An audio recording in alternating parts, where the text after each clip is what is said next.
안녕하세요. 김영의 널스토리입니다. 오늘은 응급의료에 관한 법률 중에 중요한 몇 개만 말씀을 좀 드릴까 합니다.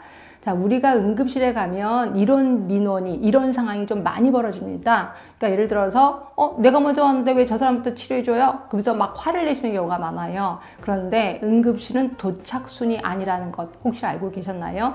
자, 결국 일반 환자가 있고 응급 환자가 있다면 응급 환자 먼저 진료를 보게끔 돼 있습니다. 근데 문제는 응급 환자가 2명이야. 이럴 때 어떻게 하냐면 의학적 판단에 의거해서 더 위급한 사람부터 진료를 보게끔 하게 되어 있습니다. 자, 그런데 자, 무조건 응급이라고 해서 무조건 하는 건 아니고요. 일단 환자가 왔으면 환자한테 이 병은 어떤 병이고 이 병은 어떤 검사를 해야 되고 그리고 이 병은 이렇게 치료를 해야 되고 이렇게 치료를 하지 않으면 어떤 합병증까지 오게 됩니다 라고 설명을 하고 동의를 얻어야 그 다음 진료를 볼 수가 있습니다.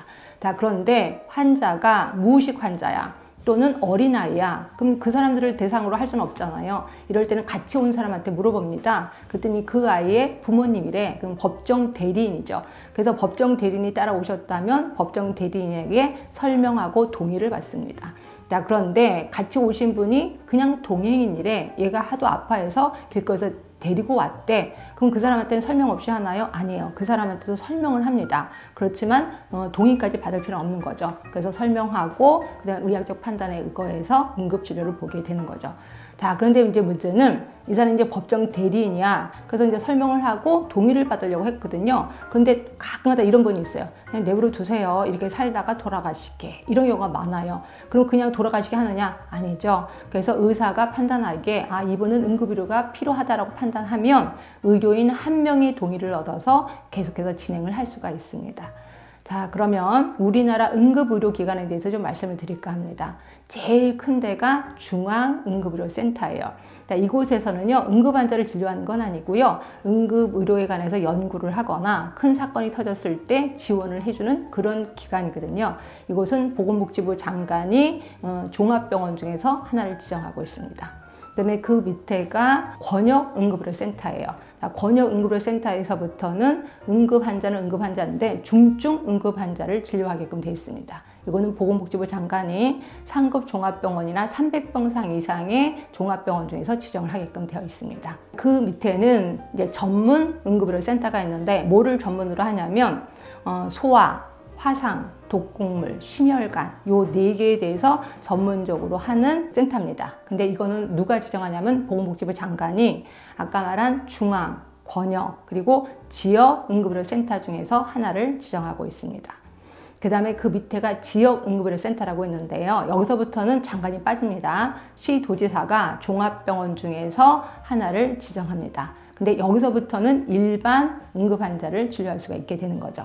그리고 제일 밑에가 지역응급의료기관이라고 있습니다. 이거는 시군구청장이 합니다. 시군구청장이 종합병원 또는 때로는 병원 중에서 하나를 선택하는데요. 여기서도 일반 응급환자를 진료할 수가 있게 되는 겁니다. 그거 하나 물어볼게요. 쌍꺼풀 수술하는 거하고 손가락 하나 붙이는 거하고 수가가 어느 게 더 셀까요? 그럼 당연히 손가락 붙이는 거라고 생각하시잖아요. 아니에요. 우리나라는 쌍꺼풀 수술하는 게 훨씬 수가가 더 셉니다. 자, 이러다 보니까 의사들이 돈 되는 쌍꺼풀에만 몰릴 수밖에 없는 거죠. 왜냐면 손가락 하나 붙이는데 시간 엄청 걸리거든요.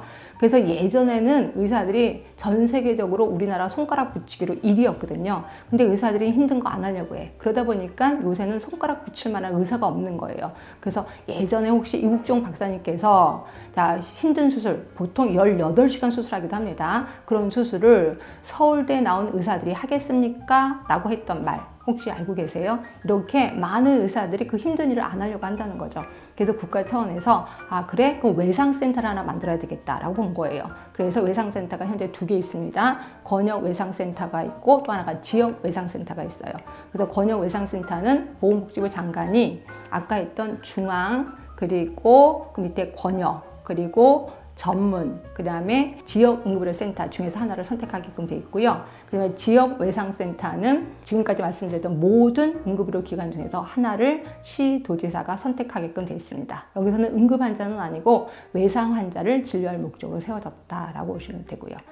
자, 지금까지 우리 응급의료에 관한 법률 중에서 중요한 부분만 추려서 설명을 드렸습니다. 도움이 되셨다면 구독, 좋아요 부탁드리고, 자, 지금 현재 우리 구독자를 위해서 메일링 서비스를 진행하고 있습니다.